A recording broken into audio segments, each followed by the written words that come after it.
यानी कि इसमें परीक्षा सेंटर में मौजूद लोग, इसमें वो लोग जो पर्दे के पीछे से काम कर रहे थे, सारे लोगों के बारे में डिटेल है। इसमें लिखा गया है 5 मई को वरीय पदाधिकारी के द्वारा समय 2:05 पर गश्ती दल के क्रम में सूचना मिली कि आज नेशनल टेस्टिंग एजेंसी के द्वारा आयोजित नेट एग्जाम में संगठित गिरोह कुछ विद्यार्थियों एवं परीक्षा संचालन करने वाले कर्मियों की मिलीभगत से अगली लाइन बहुत इंपॉर्टेंट है, चेन ऑफ कस्टडी की इंटीग्रिटी को भंग किया गया, प्रश्न पत्र लीक किया गया। सबसे बड़ा ये इंपॉर्टेंट पॉइंट है। बिल्कुल, बिहार पुलिस की इकोनॉमिक ऑफेंस यूनिट ने ये जो केस डायरी दी है, ये एक एक परत खोलती है और इसमें बाकायदा बताती है कि कैसे मेडिकल परीक्षा जो हुई है, इसमें नीट की परीक्षा में पेपर लीक किया गया है। साफ साफ लिखा गया है कि पेपर लीक किया गया, किस तरह से लीक किया गया है। हम आपको अगले कुछ देर तक एक एक चीज दिखाएंगे। हम चाहेंगे कैमरे में आपको क्लोज करके भी हम ये दिखाएंगे कि क्या इसमें लिखा गया है। इसमें यह लिखा गया है कि जो परीक्षा थी, इसमें ये देखिए, इसमें लिखा गया है कि जो छात्र ये कबूल कर रहा है कि याद करने के लिए कहा गया था, प्रश्न पत्र उत्तर सहित दिया गया था और इसमें बताया गया था कि याद करिए।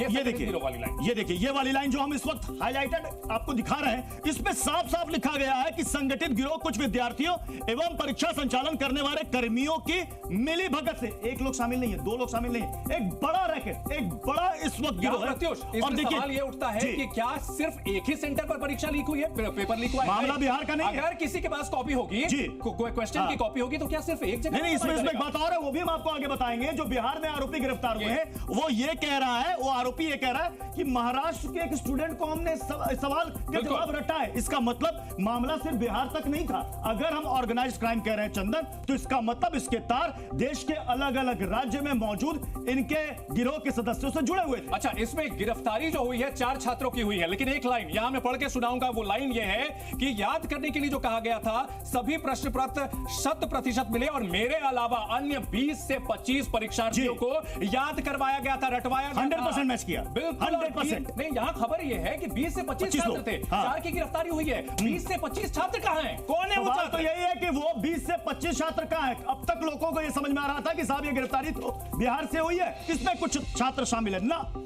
इसमें कई छात्र ऐसे हैं जो देश के अलग अलग हिस्सों में फैले हुए हैं, जिनके नाम अब तक सामने नहीं आए। हो सकता है इसमें कई बड़े सफेद पोश भी हो। अच्छा। और इसमें आपको यह भी बता दें कि जब मामला राजनीतिक रंग ले चुका है, तो इसमें इसकी भी पूरी गुंजाइश है कि इसमें कोई बड़ा राजनीतिक शख्सियत भी इसमें शामिल हो। आपने जो बताया, तेजस्वी यादव के पीएस के ऊपर आरोप लगा है, तेजस्वी यादव के पीएस के ऊपर आरोप लगा है कि उसने एनएचएआई का गेस्ट हाउस मुहैया करवाया। और जो अहम बातें लिखी हुई है, सिर्फ ऐसा नहीं है कि सिर्फ ये पेपर जो लीक किया गया है ऑनलाइन किया गया है, यहां जले हुए अवशेष मिले हैं। नीट की परीक्षा के पेपर के जले हुए अवशेष मिले हैं, यानी कि जो हार्ड कॉपी होती है प्रत्युष, हार्ड कॉपी लीक हुई थी, सिर्फ सॉफ्ट कॉपी नहीं, हार्ड कॉपी। और सबसे अहम बात यह कि ये जली हुई कॉपी ईओयू जिसकी जांच कर रही है, वो जली हुई कॉपी ये एनटीए यानी कि दिल्ली मुख्यालय में उनको भेजा गया मिलान कराने के लिए कि साहब आप मिलान कराइए। 5 तारीख, आज हम बात कर रहे हैं 21 तारीख,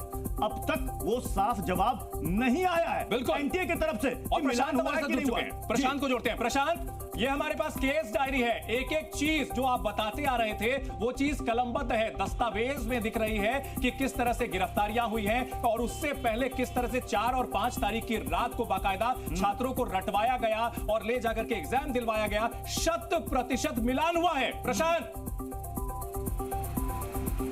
देखिए, सबसे बड़ी बात आपको मैं इसमें बता दूं कि ये देखिए, ये जो कॉपी हम दिखा रहे हैं, जो मेरे हाथ में ये कॉपी है, ये केस डायरी है। यानी जो आर्थिक अपराध इकाई ने जब से इस मामले की जांच शुरू की है, तब से ये कॉपी है। कुल 140 पेज हैं ये, और इस पेज में सीधे तौर पर ये लिखा हुआ है कि पेपर लीक हुआ है।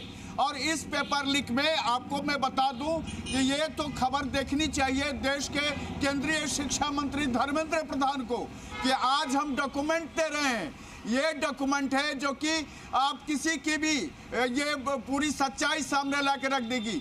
इसी डॉक्यूमेंट के आधार पर सौदेबाजी हुई है। ये रिपोर्ट जो है ईओयू की ये रिपोर्ट बताती है कि सौदेबाजी हुई है। इस पर हम बताएंगे कि कितने में